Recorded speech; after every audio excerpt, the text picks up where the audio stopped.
It's Witness Wednesday, and this week, the treasure's been unlocked. What will you witness? Join us and see for yourself.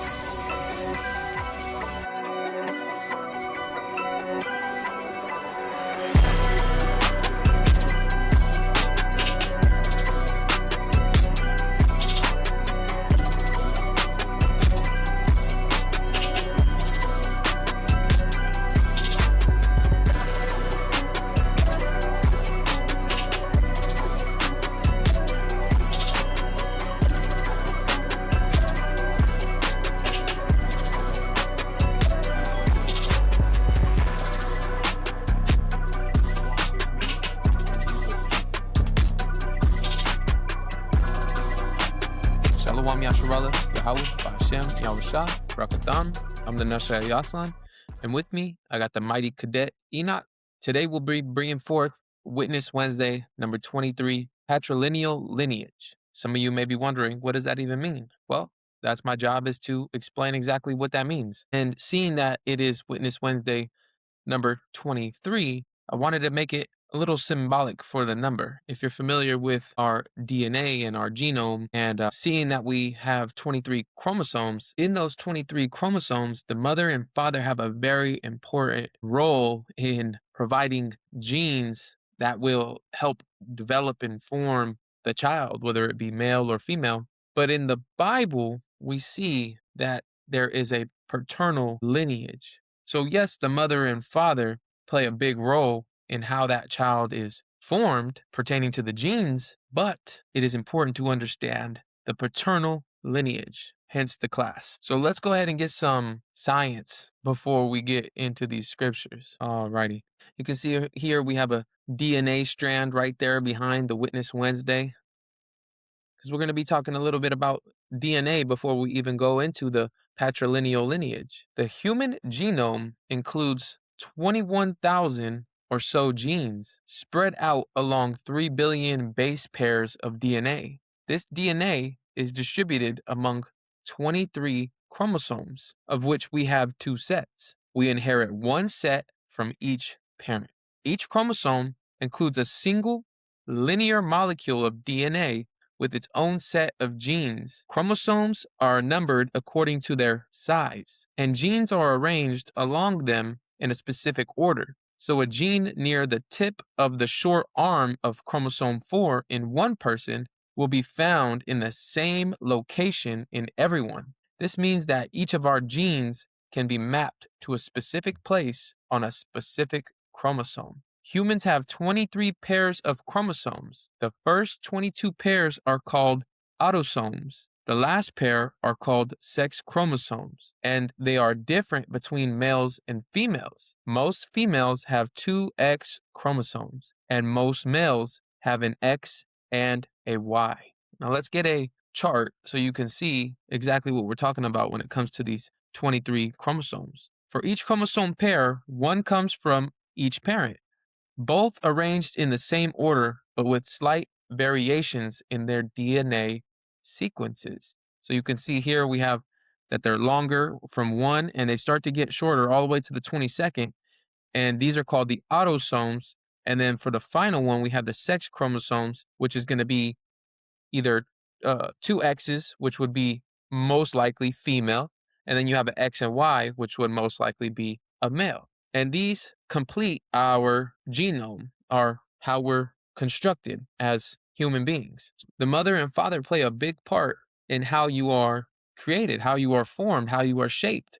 Now, we of course know that the Most High is forming us and compacting us in blood in the womb, and He is the potter of the clay. We understand that, but we still do receive traits and genes from our parents, mother and father. Patrilineal lineage means family descent, inheritance, property, and titles are traced exclusively through the male line, from father to son. In this system, children belong to their father's clan, also known as tribe, and surnames are typically passed down from the father. This structure prioritizes paternal ancestry and male relatives in defining family, social, and legal identity. In the Bible, family and tribal membership appears to be transmitted through the father.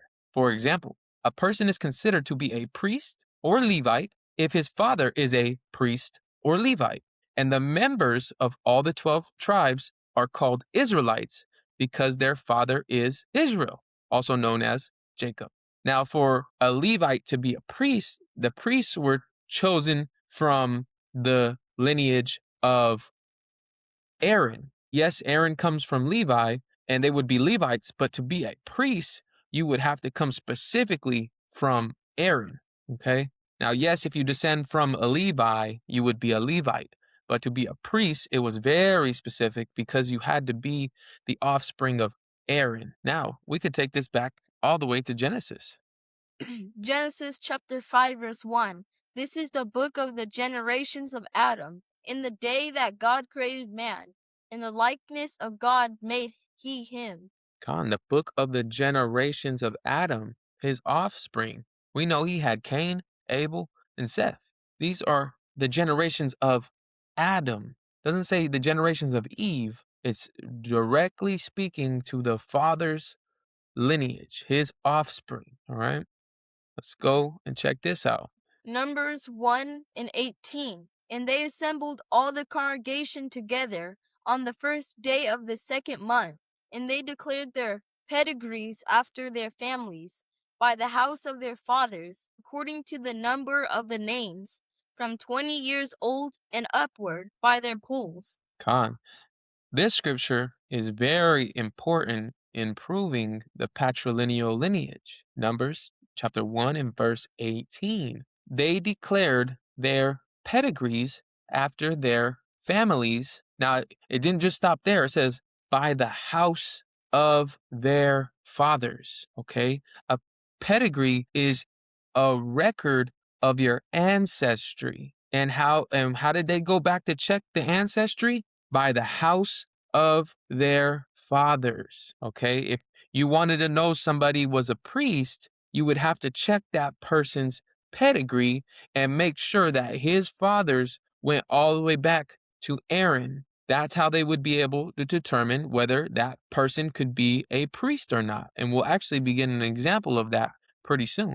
But very important to note that they are checking the records of our ancestry by the house of our fathers, not the mother. Now, again, that's why I opened up with the 23 chromosomes in the very first place, because, yes, of course, the mothers play a very big part in how we are formed and how we get our 23 chromosomes from them and we get 23 chromosomes from the father. So, yes, they both play a very important part in us of who we are, but the importance in the Bible when it comes to patrilineal lineage, it's declared by the house of your fathers. Numbers chapter 3, verse 15. Number the children of Levi after the house of their fathers, by their families, every male from a month old and upward, shalt thou number them.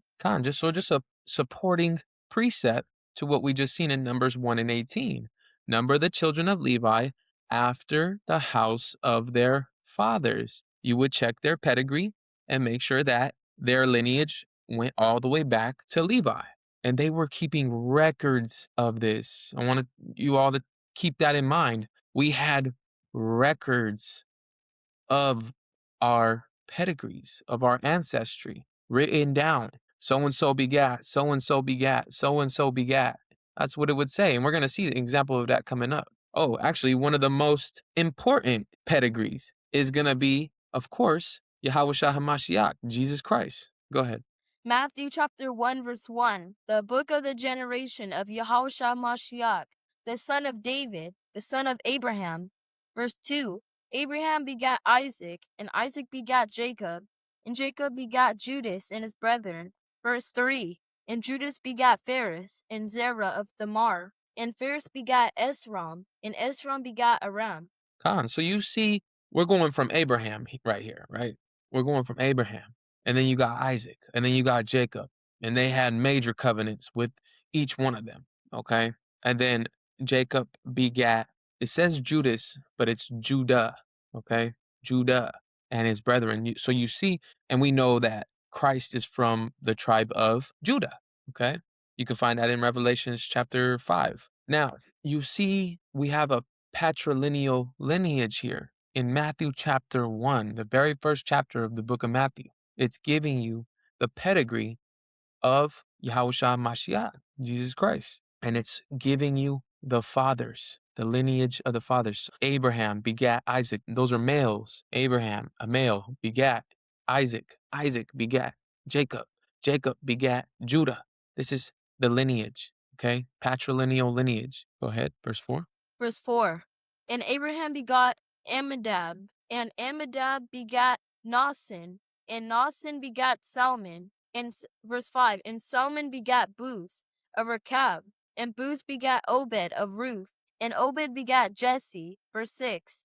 And Jesse begat David the king. David the king begat Solomon of Her, that had been the wife of Urias.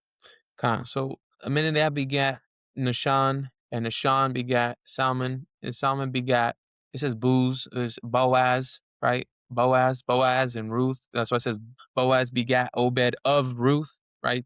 If you go to the book of Ruth, you'll see the whole story of how they got together. And Obed begat Jesse, and we know Jesse is the father of David, all right? And then David is the father of Solomon, right? Of her that had been the wife of Uriah, and her name was Bathsheba. So we're getting a lineage. We went all the way from Abraham. Now we're all the way down to Solomon. This is gonna be interesting. We're gonna learn more and more as we go. Come. Verse 7. And Solomon begat Reuben, and Reuben begat Abiah, and Abiah begat Asa. Verse 8. And Asa begat Josaphat, and Josaphat begat Joram, and Joram begat Ozis. Verse 9. And Ozis begat Jotham, and Jotham begat Achaz, and Achaz begat Ezekias. Verse 10. And Ezekias begat Manasses, and Manasses begat Ammon, and Ammon begat Josias. Verse 11. And Josias begat Jeconias and his brethren, about the time they were carried away to Babylon. Verse 12. And after they were brought to Babylon, Jeconias begat Salathiel, and Salathiel begat Zerubbabel. 13. And Zerubbabel begat Abiath, and Abiath begat Eliakim, and Eliakim begat Azor. Verse 14. And Azor begat Sadok, and Sadok begat Achim, and Achim begat Elud. Verse 15. And Elud begat Eleazar, and Eleazar begat Mathan. Mathan begat Jacob. Verse 16. And Jacob begat Joseph, the husband of Mary, of whom was born Yahushai, who is called Hamashiach. Verse 17. So all the generations from Abraham to David are 14 generations, and from David until the carrying away into Babylon are 14 generations, and from the carrying away into Babylon unto Hamashiach are 14 generations. Con. So we've seen all the way from Matthew chapter 1, verse 1, all the way down to 16. We have a patrilineal lineage up until we have Joseph, the husband of Mary, of whom was born Yahushua. So we have a patrilineal lineage all the way to Christ. So all the generations from Abraham to David are 14 generations. And from David until the carrying away into Babylon are 14 generations. And from the carrying away into Babylon unto Christ are 14 generations, which gives you what? 42 generations, which is interesting because 42 is a very symbolic number in the scriptures. So very interesting to see that there's 42 generations from Abraham all the way to Christ. Ezra chapter 2 verse 61. And of the children of the priests, the children of Abiah, the children of Koz, the children of Barzillai, which took a wife for the daughters of Barzillai, the Gileadite, and was called after their name. Verse 62. These sought their register among those that were reckoned, but genealogy, but they were not found, therefore were they, as polluted, put from the priesthood. So we see here the children of the priests, they would have to be able to prove that they can track their lineage all the way, their patrilineal lineage, all the way back to Aaron. Okay. And so we see here in verse 62, these sought their register. They were looking for their pedigree, their record of their ancestry that would show and prove that they went all the way back to Aaron. Among those that were reckoned by genealogy, they had their records and it would show paternal lineage going all the way back to Aaron, but they were not found. And so they could not find the record proving that they went all the way back to Aaron. Therefore, were they as polluted, put from the priesthood. They couldn't have them serving in that priest position, not being sure that they actually descended from Aaron. And so, because they couldn't provide their pedigree to prove that they descended from Aaron, they had to be put from the priesthood. And so, you see how important it is for us to know our patrilineal lineage and how important it was for us to have these documented. And one thing that I'm going to be going into is to show how we lost these records. And mind you, this is before Christ. So Christ had his patrilineal lineage preserved. But for these priests right here, it seems that they understood that they were priests, but they couldn't prove that they were priests. And it's very much similar to today, where we might claim a specific tribe. Our spirit might bear witness with a specific tribe. But if I asked anyone to provide a record back to, say you claim the tribe of Judah, would you be able to provide documentation or your pedigree all the way back to Judah? Would you be able to show, like as we seen in Matthew 1, Judah begat, and then so-and-so begat, and so-and-so, all the way unto you today? Would you be able to provide that? And so we see here with these priests, even though they knew that they were priests and they were from Aaron, they couldn't provide their pedigree, and so they had to be put out from the priesthood. And so, like I said, we may be claiming a specific tribe today. Our spirit bears witness. But as far as I'm aware, there's not anyone that I am aware of that could actually prove their pedigree and show that they actually descend from one of the 12 tribes of Israel. And I'm going to be touching on how we lost it and how we know we're Israel today. Deuteronomy chapter 28, verse 37. And thou shalt become an astonishment, a proverb, and a byword among all nations. There the Lord shall lead thee. So we know that we are under the curses. Blacks, Hispanics, Native Americans, many of them don't know that they're Israel. They believe that they're Black, Negro, Mexican, Latinx, Afro-American, Indian, all these proverbs, all these bywords. We don't know who we truly are. A lot of us don't know who we truly are according to the Bible. And so if we don't even know that we're Israelites in the first place, how do we think that we're going to even be able to go and find out that we're from a specific tribe? It's because of these curses that we brought upon ourselves because of our disobedience that we have been discontinued from our heritage. Deuteronomy chapter 28, verse 41. Thou shalt beget sons and daughters, but thou shalt not enjoy them, for they shall go into captivity. So just like we've seen a bunch of so-and-so begat, so-and-so will begat, well, guess what? One of the curses is you're going to beget sons and daughters, but you're not even going to be able to enjoy them because they're going to go into captivity. And guess what? When they're in captivity, they're not even going to know who they are while they're in captivity. They're not going to know who their father is and who their grandpa is. And even further on, you're not going to have your pedigrees no more. You're not even going to know you're Israel no more. You're going to be taught that you're something else by the oppressor, by the ones that have you in captivity. They're going to beat your heritage and culture out of you, oppress you so bad that you're calling yourself something that you're not and believing that it's true. Deuteronomy chapter 28, verse 63. And it shall come to pass that as the Lord rejoice over you to do you good and to multiply you, so the Lord will rejoice over you to destroy you and to bring you to naught.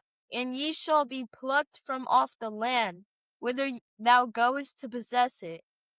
Verse 64. And the Lord shall scatter thee among all people, from the one end of the earth even unto the other, and there shalt serve other gods, which neither thou nor thy fathers have known, even wood and stone. Khan, so we were supposed to be fruitful and multiply, but now the Lord will rejoice over us to destroy us and to bring us to nothing. You're not going to know who you are anymore. You're not going to have your pedigrees no more. You're not going to know what particular tribe you descend from. You're going to be destroyed. You're going to lose all that. And not only lose it, you're going to get scattered among all people to the four corners of the earth, from the one end of the earth even unto the other. And there you're going to be serving their gods, keeping their customs, their traditions, which neither you nor your fathers have known. Notice it's emphasizing your fathers. The patrilineal lineage is all throughout the scriptures. Your fathers haven't even known these gods, and you're over here, you're going to be serving them thousands of years later. And so you see, I'm here in America today. I was keeping customs and traditions that my forefathers have never known, but it was taught to me and given to me. And I didn't know I was an Israelite. I just knew they call me Mexican, right? That's all I knew. That's what they taught me here. But they won't tell you that you're an Israelite. They won't tell you that you descend from one of the 12 tribes of Israel. They hide that. And we're going to grab that right now. Psalms chapter 83 verse 2. For, lo, thine enemies make a tumult, and they that hate thee have lifted up the head. Verse 3. They have taken crafty counsel against thy people, consulted against thy hidden ones. Verse 4. They have said, Come, and let us cut them off from being a nation, that the name of Israel may be no more in remembrance. So we've already done major damage to ourselves in forgetting our ancestry by being disobedient to the Most High and having those curses come upon us. But now, not only that, we have enemies, these other nations consulting and coming together and lifting up power. Lifting up the head is power. They have power to cause us, through their crafty counsel, for us to be cut off from being a nation and not remembering that we are the children of Israel, that the name of Israel may be no more in remembrance. They don't want you to wake up to that fact. They want to keep it hidden. They have consulted against thy hidden ones. They hide the fact that we are the children of Israel. These curses are upon us. And there's also another thing. If someone may be struggling to determine whether they're Israel or not, this scripture will help you. Romans chapter 8 verse 16. The Spirit itself beareth witness with our spirit that we are the children of God.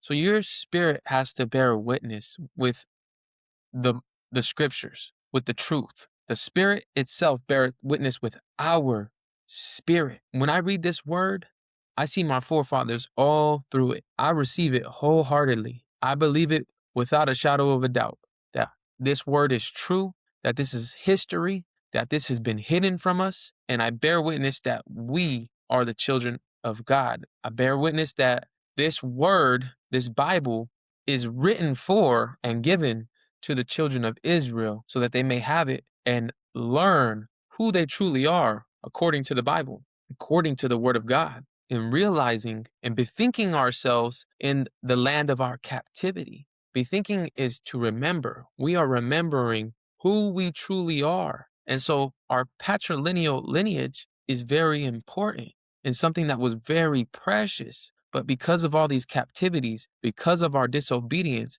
because of the curses, we have gotten to this point to where now, as I stated, I'm not aware of anybody that could actually prove through a pedigree that they belong to a specific tribe, showing evidence of the patrilineal lineage tracing all the way back to Judah, Levi, Naphtali, Gad, right?